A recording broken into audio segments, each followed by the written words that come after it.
Hallo, heute möchte ich dir zeigen, wie ich diese beiden Socken gleichzeitig mit nur einer einzigen Rundstricknadel gestrickt habe. Ja, eigentlich ist der Vorteil, wenn man zwei Socken gleichzeitig strickt, dass man auch gleich Socken hat. Gut, in dem Fall wollte ich jetzt aber zwei unterschiedliche Socken zeigen. Einmal mit glatt rechten Muster und einmal mit diesem Kaffeeböhnchen-Muster. Das werde ich dir auch gleich noch extra zeigen. Und ja, dann fangen wir direkt mal an. Also die sind jetzt ohne Ferse gestrickt, die Socken. Es gibt dann aber noch ein extra Video, wie du die Ferse dann mit einstricken kannst. So, ich habe jetzt bewusst zwei Farben gewählt, damit das besser sichtbar ist, wie ich die Maschen aufteile. Habe eine Rundstricknadel mit Nadelstärke 2,5, später noch eine Nadel und eine Schere. Das kann erstmal weg.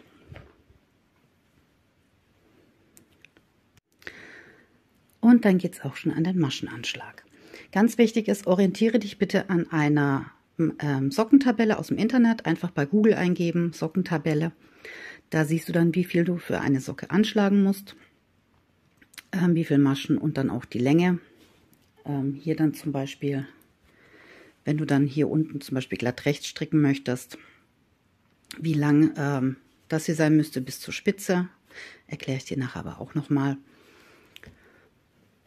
Und ja, das Bündchen kannst du so hoch machen, wie du möchtest. Du kannst den Schaft so hoch machen, wie du möchtest.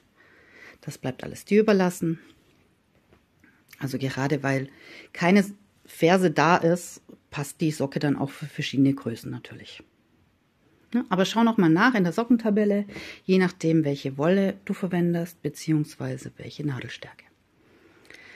So, in meinem Fall habe ich 60 Maschen insgesamt pro Socke und ich schlage jetzt erst die Hälfte der Maschen an.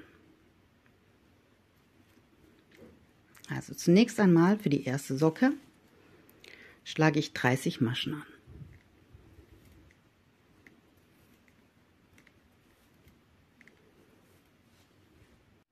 So, 30 Maschen. Jetzt nehme ich meine zweite Farbe. Ja. 30 Maschen habe ich angeschlagen. Jetzt wechsle ich mein Knäuel und schlage jetzt die kompletten 60 Maschen der zweiten Socke an. Also jetzt alle 60 Maschen anschlagen.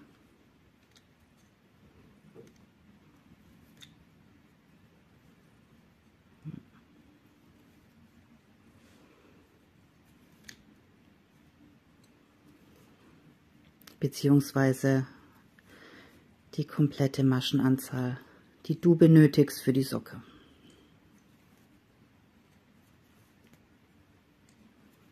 Also direkt im Anschluss jetzt alle Maschen komplett anschlagen. So. Jetzt schiebe ich die Maschen alle auf die andere Nadel.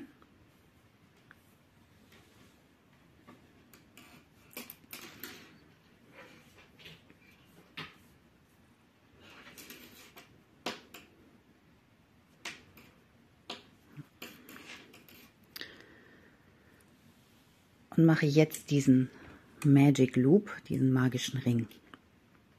Dafür zähle ich jetzt die Hälfte der Maschen wieder ab, von den 60, die ich gerade angeschlagen habe.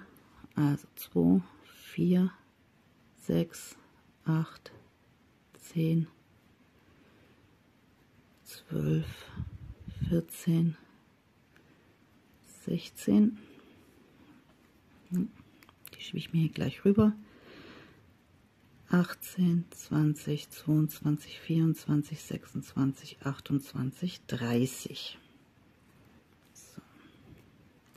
Und ich mache das jetzt gerne, dass ich das hier direkt an dieser Nadelecke mache. Also an dem Übergang von der Nadel zur,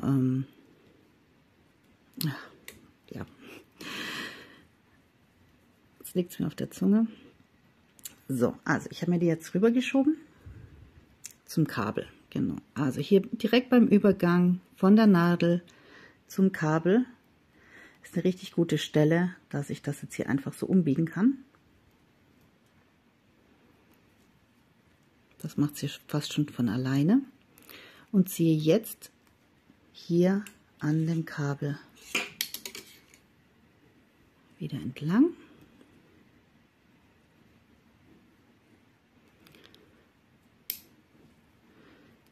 Drehe mir gleich die Maschen so hin, dass sie nicht verdreht sind, also gleich richtig rum hindrehen.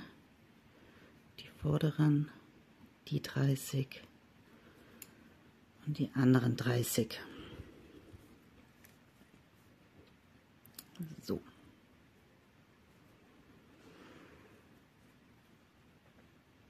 So sieht es jetzt aus.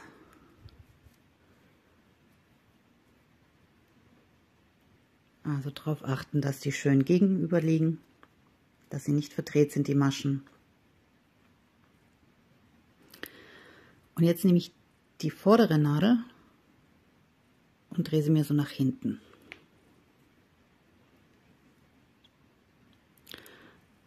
Also auch hier aufpassen, dass sich dann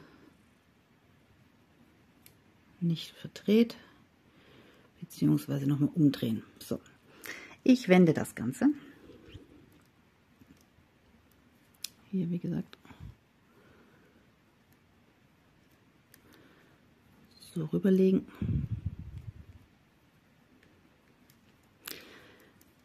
Und jetzt schlage ich auf der Nadel hier die restlichen 30 Maschen meiner ersten Socke an.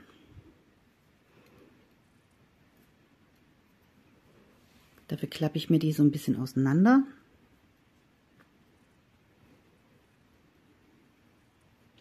Jetzt wird es ein bisschen tricky. Also die andere Nadel nehme ich runter und schlage jetzt direkt hier auf die andere Nadel die Maschen an. Wenn hier jetzt ein kleiner Übergang entsteht, ist es nicht so schlimm, denn das verstrickt sich dann in den nächsten Runden. So, und dann wie gesagt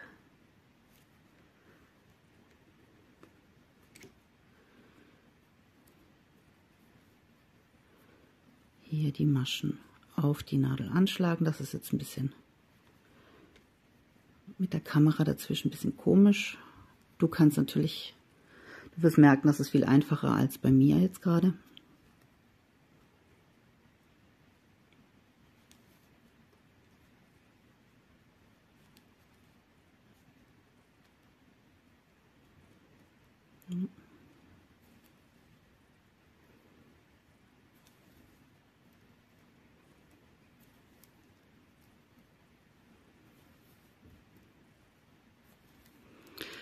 Und wie gesagt, hier schlage ich jetzt, war nicht sehr sauber hier, meine 30 Maschen an.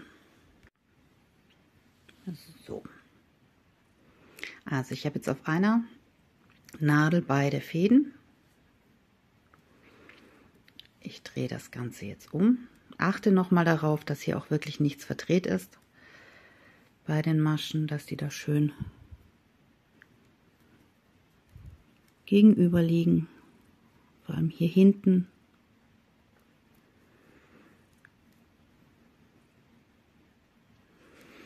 Ja, und das war der Magic Loop. Jetzt haben wir beide Socken angeschlagen. Dann geht es auch schon weiter, indem ich jetzt den hinteren, da wo die Fäden liegen, die Nadel ziehe ich jetzt vorsichtig raus und lege mir die Maschen auf das Kabel. Nicht zu weit ziehen.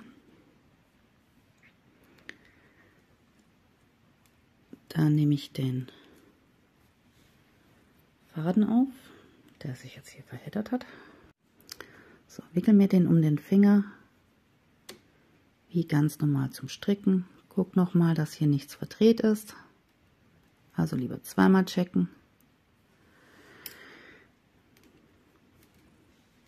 Und dann kann ich auch schon anfangen mit dem Stricken. Ich beginne jetzt mit einem Bündchen und stricke jetzt die vordere Nadel ab. Also 2 rechts,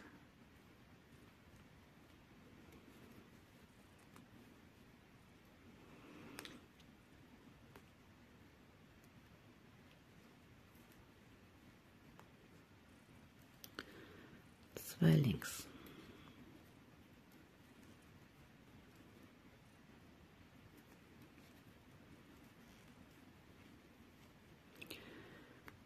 Wieder 2 rechts. Ich habe hier relativ fest angeschlagen.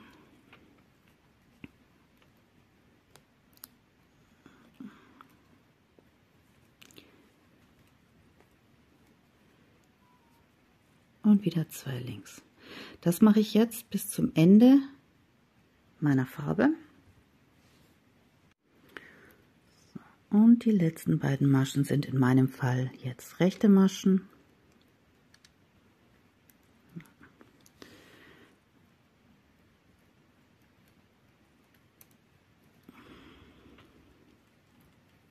Ich versuche hier nicht wieder aus dem Bild zu rutschen.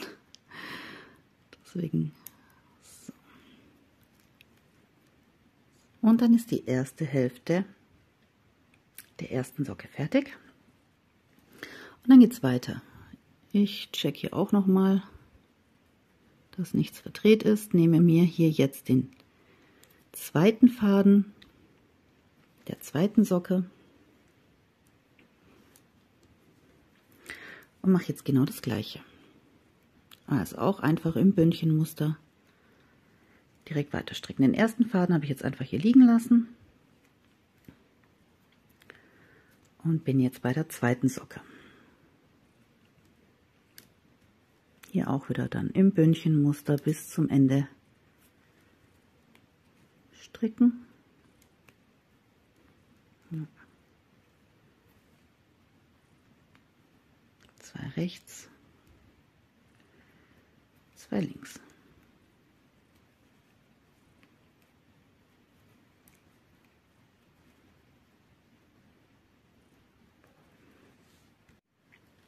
Und natürlich sind auch hier meine letzten beiden Maschen rechte Maschen, wie eben auch.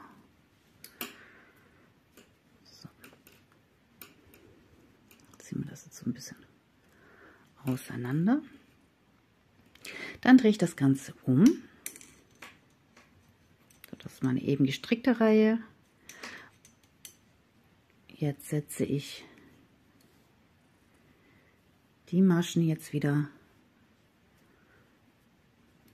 auf die vordere Nadel. So. Aufpassen, dass ich die andere nicht verliere. So, also setzen wir die jetzt hier alle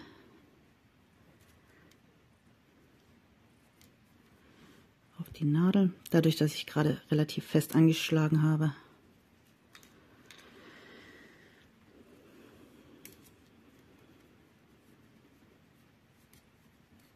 So. Am Anfang ist es wirklich noch ein Hin- und Hergeschiebe hier, aber irgendwann hast du das ganz schnell raus, wie du hier das einfacher hast. So. Wie gesagt, das sind meine eben gestrickten Maschen und die Fäden liegen wieder hinten auf der hinteren Nadel. So, ich schiebe mir das wieder zurecht. Die hintere Nadel habe ich wieder rausgezogen. Die Maschen liegen hier auf dem Kabel. Und dann kann ich auf der Seite ganz normal weiter stricken. Hier beginne ich jetzt mit 2 linken Maschen. Meine letzten Maschen waren ja eben rechte Maschen.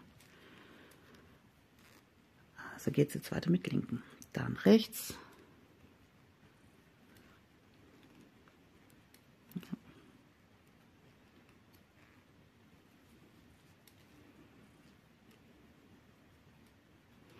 Und links. Weiter wieder bis zum Ende der Farbe.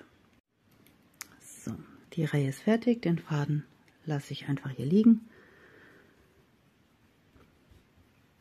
und gehe rüber zur nächsten Nadel, beziehungsweise zur nächsten Farbe, ist ja eine Nadel, und mache jetzt genau das gleiche wieder, fange hier auch wieder an mit 2 linken Maschen.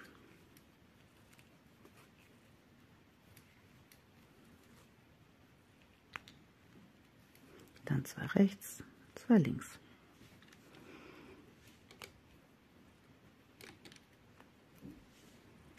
Und dann bin ich wieder am Anfang. Habe den Faden wieder hinten liegen, ziehe die hintere Nadel wieder vorsichtig raus, schiebe mir das andere wieder hier vorne auf die vordere Nadel.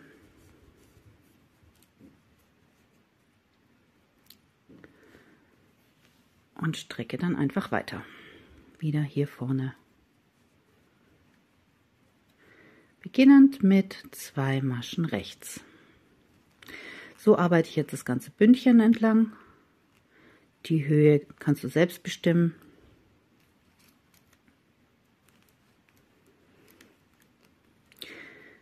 Wenn noch Fragen sind, gerne in die Kommentare. Ich werde auch noch ein anderes Video dazu machen, mit Ferse. Da werde ich den Anfang auch noch mal zeigen.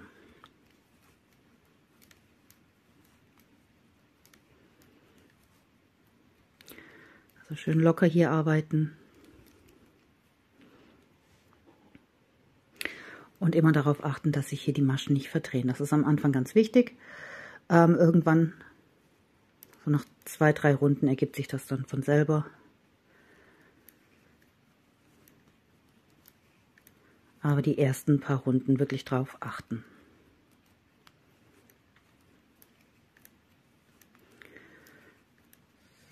Ich zeige das nochmal mit dem Übergang.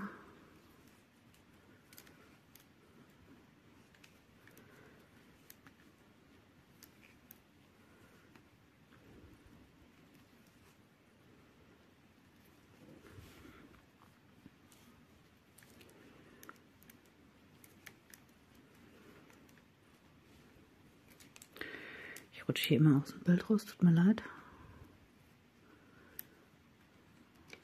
So.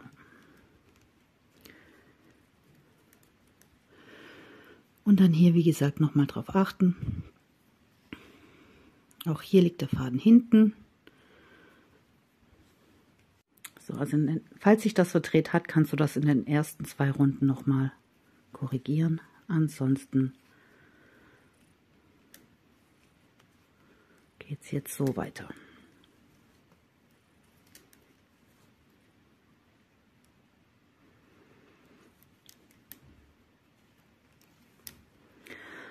Und gleich zeige ich dir, wie man das Kaffeebündchenmuster macht.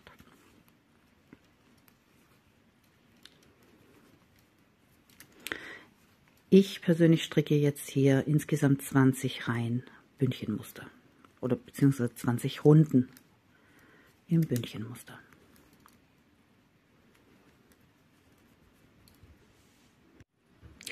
Ich habe jetzt mein Bündchen fertig. In meinem Fall habe ich jetzt 20 Reihen Runden gestrickt. Du kannst natürlich das Bündchen so hoch machen, wie du möchtest. Du könntest auch die komplette Socke in dem Bündchenmuster machen. Dann hast du auch ohne Ferse einen guten Sitz. Aber ich zeige dir jetzt das Kaffeebündchenmuster. Das ist ein sehr beliebtes Muster für Socken und sehr, sehr einfach. Es besteht nur aus rechten und linken Maschen. Und dafür stricken wir die erste Reihe wie beim Bündchenmuster. 2 rechts, 2 links.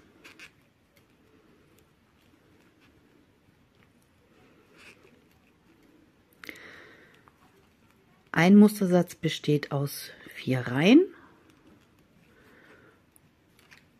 und aus 4 Maschen. Also deine Maschenzahl muss teilbar durch 4 sein.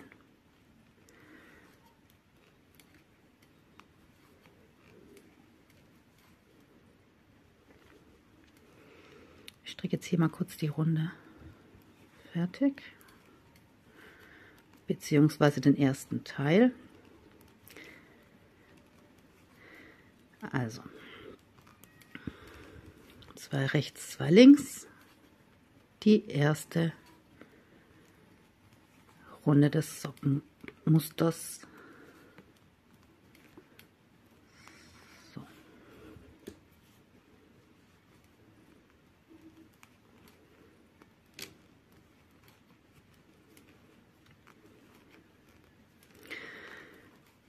Wenn du jetzt 2 gleiche Socken strickst,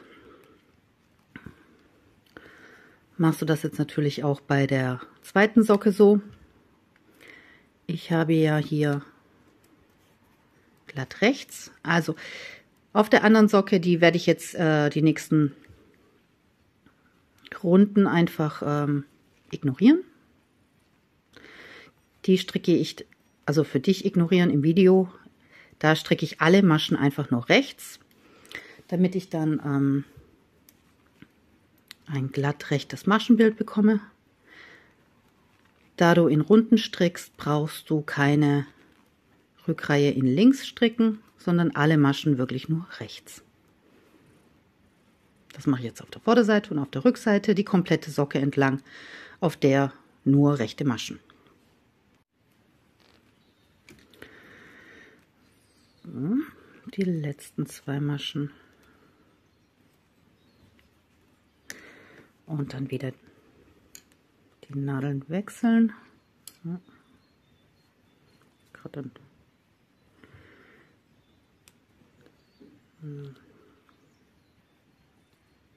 so.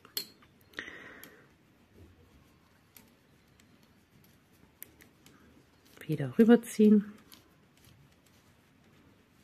Die hintere Nadel rausziehen. So. Ich habe begonnen mit 2 rechten Maschen und jetzt in der zweiten Runde stricke ich eine rechte Masche, mache einen Umschlag, heißt ich lege den Faden von vorne einfach um die Nadel rum, hebe mir das hinten so ein bisschen fest und stricke die nächste Masche rechts. So, jetzt habe ich 3 Maschen hier. Die linken Maschen stricke ich jetzt weiterhin immer links ab.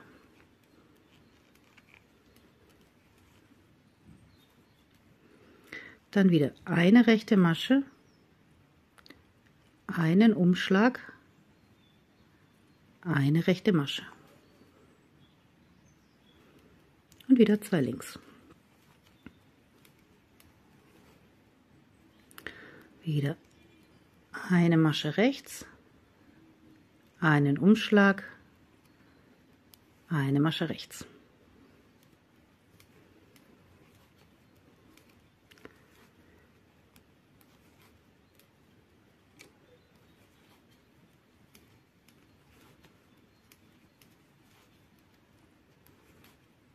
Umschlag und rechts.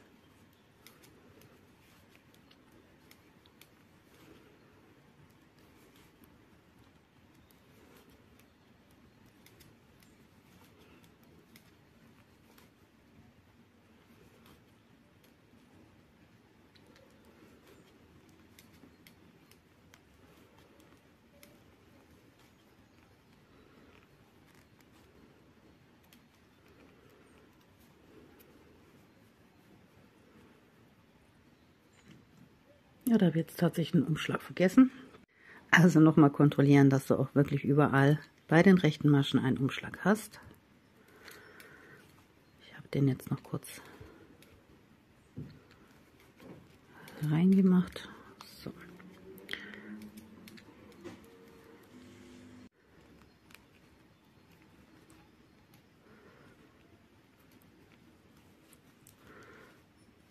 So, dann geht es weiter. Und auf der Rückseite natürlich genau das gleiche, bei den, also zwischen den rechten Maschen immer einen Umschlag machen. Die dritte Runde. Da passiert es auch nicht wirklich viel, denn ich stricke jetzt eine Masche rechts, den Umschlag stricke ich auch rechts ab und noch eine Masche rechts. Da entsteht das Loch, das ist so gewollt.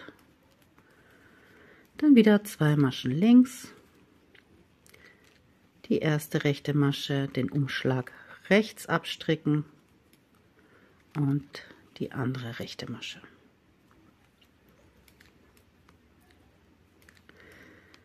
Zwei Maschen links und 3 rechts.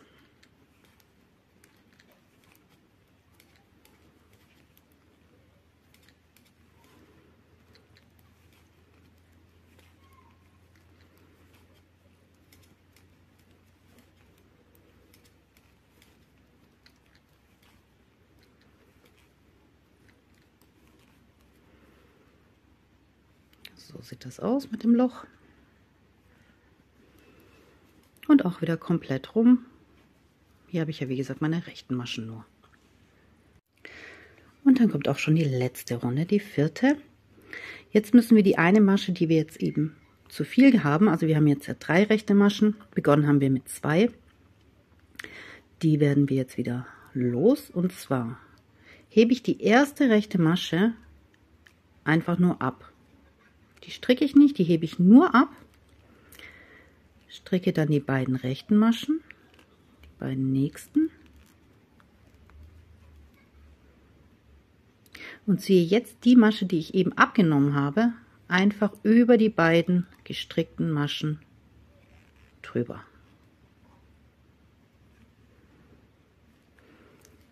So, dann wieder meine beiden linken und nochmal die erste rechte Masche hebe ich ab. Stricke die anderen beiden rechten Maschen und hebe jetzt die abgehobene Masche über die beiden anderen drüber. So habe ich jetzt wieder 2 rechte Maschen, wie am Anfang auch.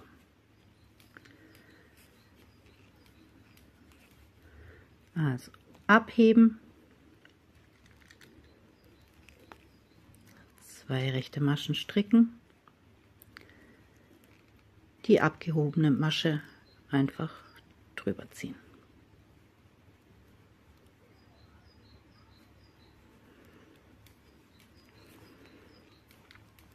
Das ist das komplette Muster. In der nächsten Runde geht es dann weiter wieder mit 2 rechten, 2 linken Maschen.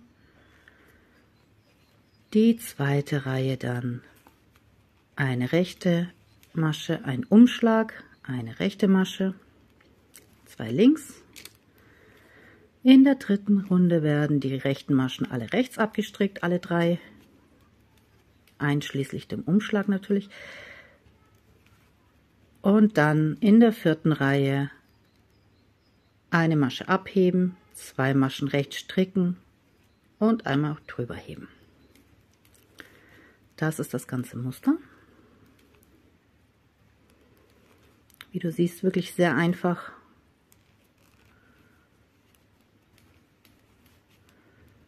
Und leicht zu merken. So, ich sage dir jetzt kurz noch, wie es weitergeht.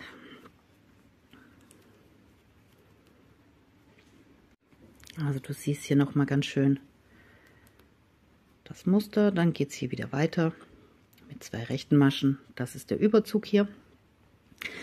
Ich habe insgesamt, Moment, 1, 2, 3, 4, 5, 6 Mal das Muster gemacht und habe dann für die Fußunterseite einfach nur rechts weiter gestrickt.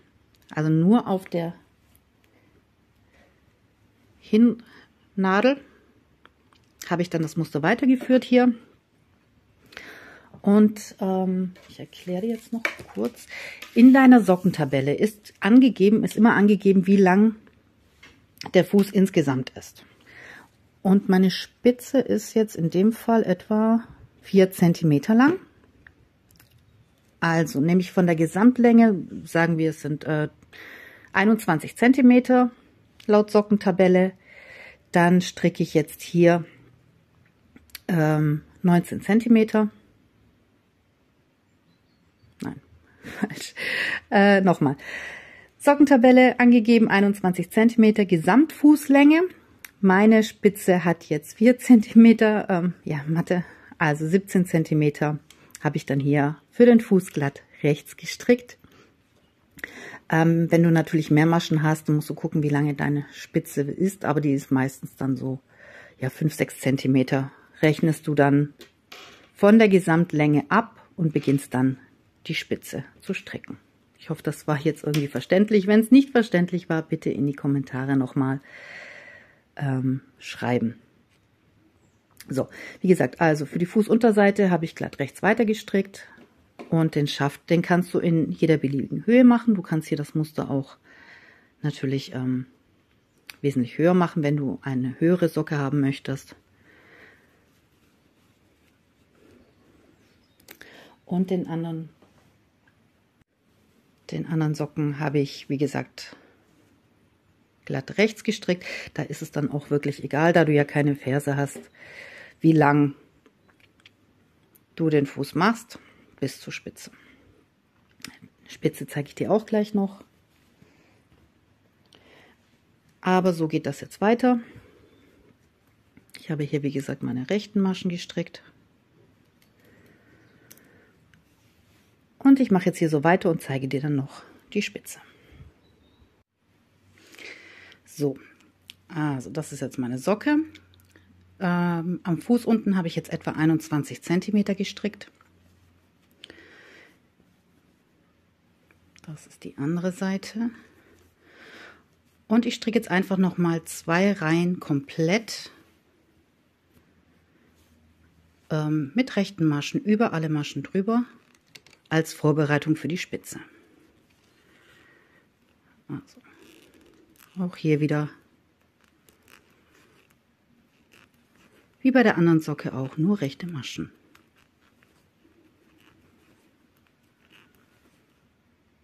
Zweimal komplett über beide Socken drüber. So, die Spitze arbeite ich jetzt bei beiden Socken wieder gleich. Dafür stricke ich die erste Masche rechts ab, hebe eine Masche ab, stricke die nächste Masche und hebe die eben abgehobene Masche über die Masche drüber.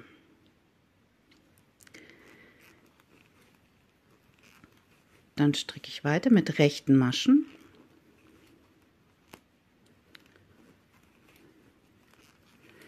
Bis kurz vors Ende.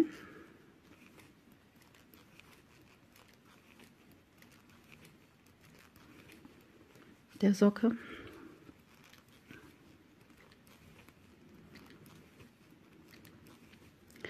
Bis hier noch 3 Maschen übrig sind.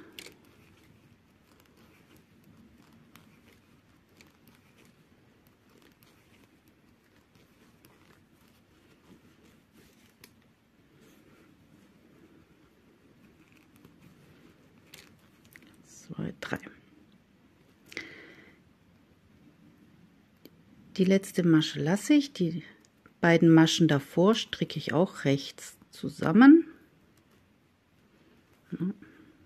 So. Also ein bisschen aus dem Bild raus. Ich steche hier ein, bisschen eng gestrickt und stricke die beiden Maschen rechts zusammen ab. Die letzte Masche auch wieder rechts. Dann gehe ich rüber zur nächsten Socke und wiederhole das Ganze. Also erste Masche rechts,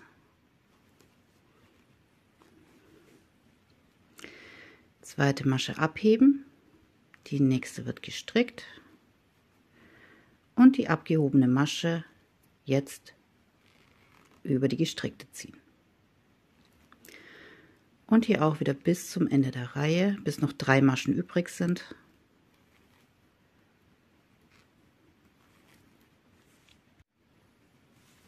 So, 3 Maschen noch. Die 2 Maschen wieder rechts zusammenstricken.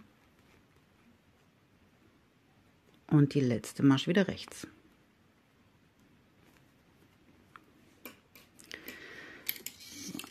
Wende ich das Ganze.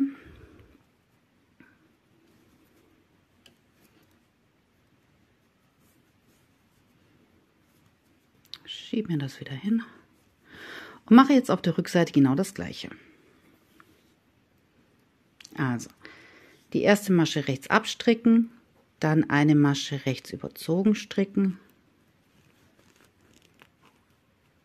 Also abheben, stricken, drüber ziehen und dann die beiden Maschen vor der letzten Masche wieder rechts zusammenstricken.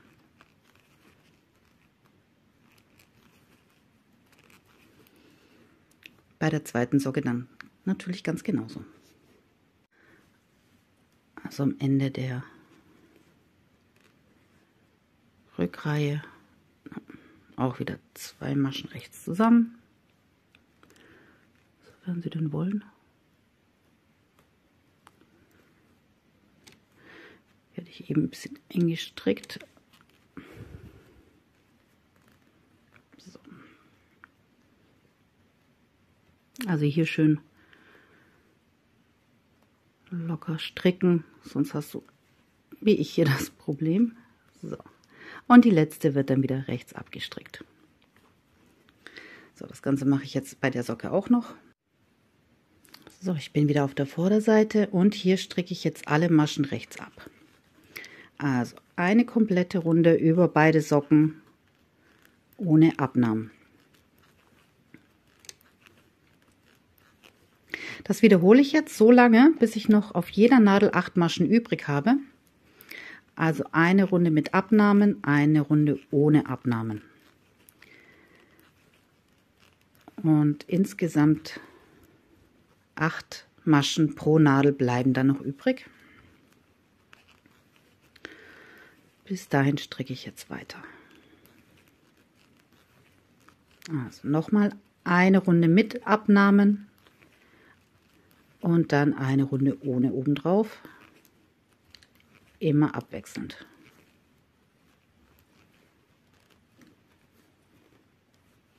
Wenn du die Socke etwas spitzer oben haben möchtest, kannst du auch so lange weiter stricken, bis du nur noch 4 Maschen pro Nadel hast. So, du kannst natürlich nach ein paar Runden auch in jeder Reihe abnehmen oder in jeder Runde abnehmen.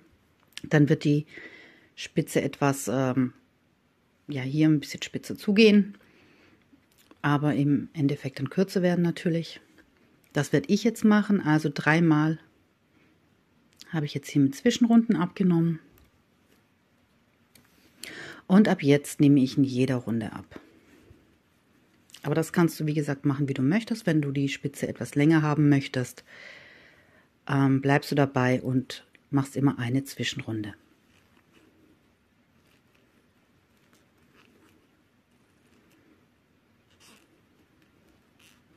Also das bleibt ganz dir überlassen, wie dir das Ganze besser gefällt. Also so, meine Spitze ist fertig. Ich kann den Faden jetzt abschneiden. Nicht ganz so kurz, denn damit vernähe ich das Ganze jetzt noch.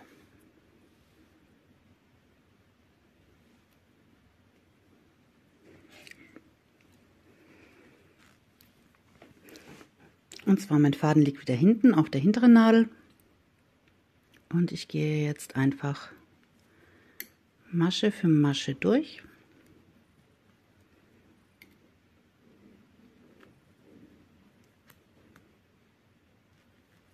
Nehme die Maschen auf meine Nähnadel.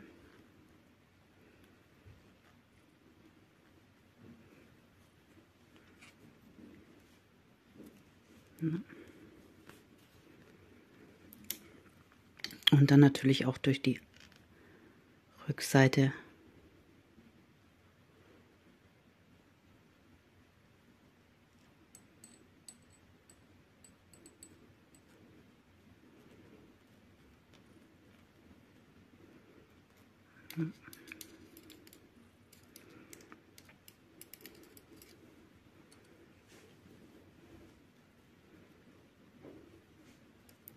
Ups.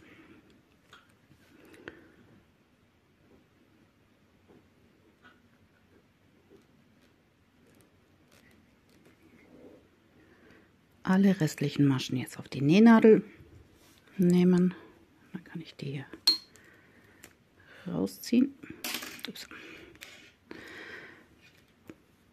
fest verknoten.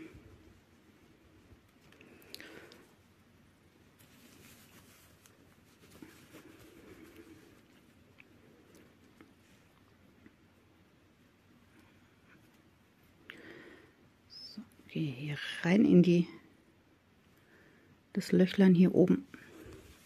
Drehe die ganze Socke um und kann hier jetzt den Faden vernähen. Dabei versuche ich auch das Loch hier zu schließen.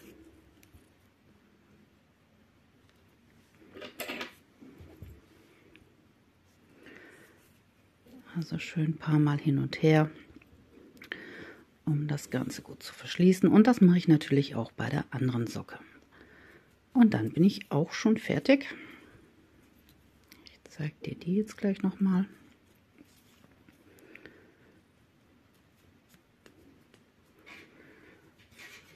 Ich gehe nochmal hier also zwischen die Fasern rein, also zwischen den Faden rein, damit ich hier das gut fixieren kann und das dann später nicht mehr aufgeht. Also richtig schön gut vernähen, Faden abschneiden und fertig ist die Socke. Den Anfangsfaden noch vernähen. So, das ist die eine Socke. Und die andere mache ich jetzt auch noch.